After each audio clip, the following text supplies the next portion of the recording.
Hey, what's up? It's JJR back at it again with another video. This is going to be a response to a manga YouTuber by the name of DiceHead.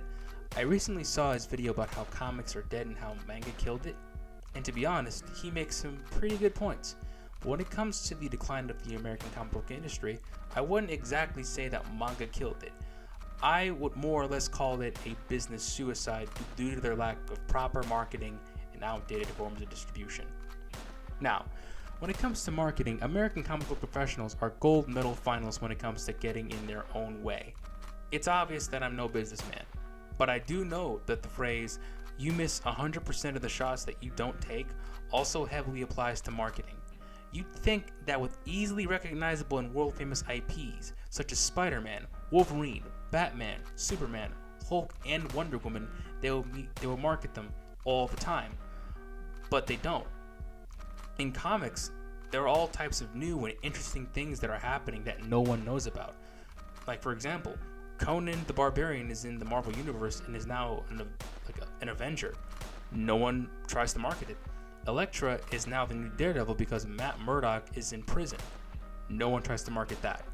Marvel even has comic licenses to cool and interesting intellectual properties like Star Wars, but they don't market it.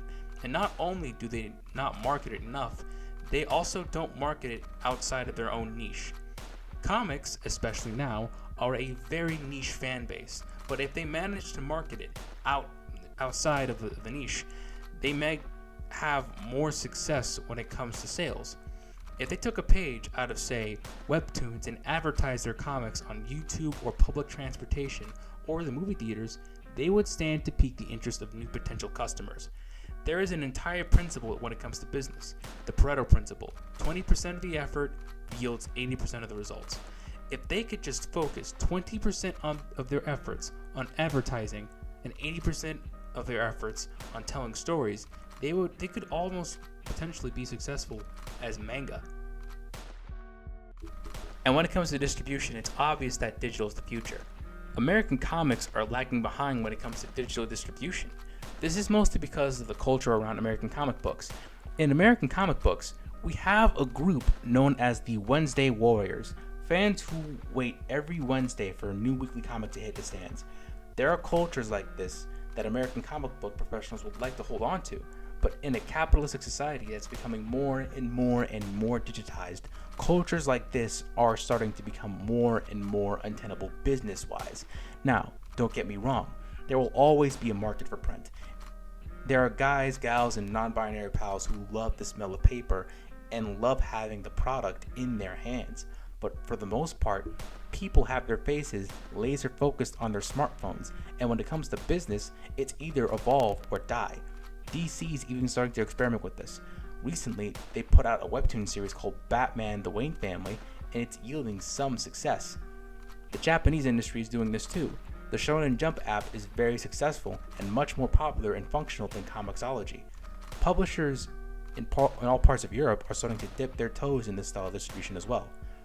In conclusion, if the American comic book industry were to invest more in marketing and new forms of distribution, it would do them a lot of good.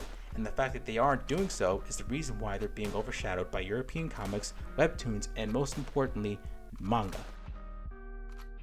So this has been my TED Talk, ladies and gentlemen.